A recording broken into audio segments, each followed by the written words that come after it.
রূপালি আম, তাড়াতাড়ি রেডি হ মা। মা, তৈরি হয়ে কি কোথাও ঘুরতে যাব নাকি? আজ তো তোকে ছেলের পক্ষ থেকে দেখতে আসছে। এক্ষুনি 5 মিনিটের ভিতর রেডি হয়ে আসছি। হয়ে গেছিস মা? 8 ঘন্টা হয়েছে তৈরি হয়ে বসে আছি। ঠিক আছে, ছেলের পক্ষ থেকে। ওরা তো রাস্তার মধ্যে আছে, তুমি আমার কথা শোনো মা। থেকে যদি জিজ্ঞেস করো তুমি কি রান্না করতে পারো? হ্যাঁ, আমি হাতের মতো রান্না করতে পারি। যদি একটা লুটি তৈরি করি, অর্ধেক কুকুরকে দেই আর অর্ধেক আমি নিজে খাই। আরো যদি বলে তুমি কতটুক পড়েছ, বলবা 10 ক্লাসে 10 বার পড়া হয়েছে। ম্যাম, ছেলের পক্ষের মানুষ এসছে, তুমি পা ছুঁয়ে সালাম করো।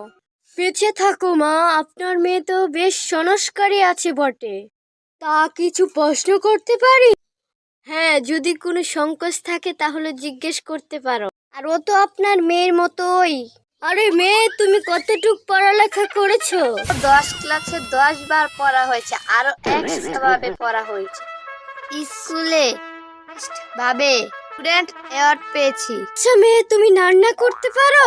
হ্যাঁ, পারি। খাবার তৈরি করা তো ও আমার কাছে জল ভাত।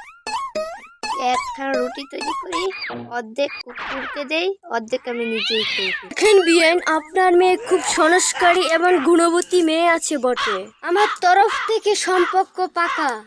একবার আমার ছেলের সাথে আপনার মেয়ে কথা বলে দেখুন। শোনো মেয়ে, তুমি কি কি কাজ করতে পারো? কাল 6টা থেকে সন্ধ্যা 6টা পর্যন্ত 1.5 GB MB শেষ করে দিই। তখন মা বকাবাজি করে, ঘরের সব ময়লা ঝাড়ু দিয়ে বের করে দিই। বাসন মেজে সব পরিষ্কার। খাবার তৈরি করতে বললে রুটি তৈরি করি। অর্ধেক রুটি কুকুরকে দিই আর অর্ধেক রুটি আমি নিজেই খেয়ে ফেলি। মহিষ চুরাই।